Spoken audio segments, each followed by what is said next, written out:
Good morning, ngayong umaga ay magpapakulo ulit ako ng herbal ni Cassie. Yan ay makahiya.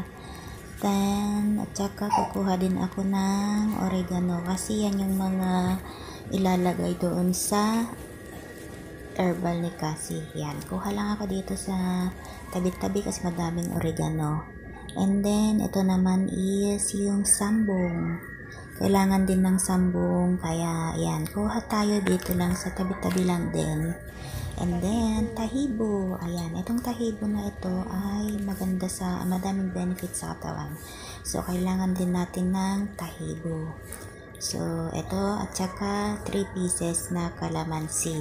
So, ito ngayon procedure. Huhugasan po natin ang mga herbal leaves. Hugasan natin ng maayos kasi yan ang ibuboil natin.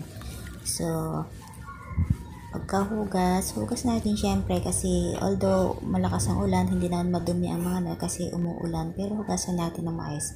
Ito ay yung sambong, 7 pieces sambong, 7 pieces na oregano, 7 pieces na talbos ng makahiya, and then isang dakot ng tahibo, tapos 3 pieces ng calamansi, tapos lagyan ng 3 liters na tubig. Then, ipakulo natin. Ayan, pinagsama-sama natin para ready na lalagyan ng calamansi. Ayan, ipipigan na natin yung 3 pieces na calamansi kasi yan yung isa pang kasama doon. So, ayan, ipapakulo na natin at ito na ang herbal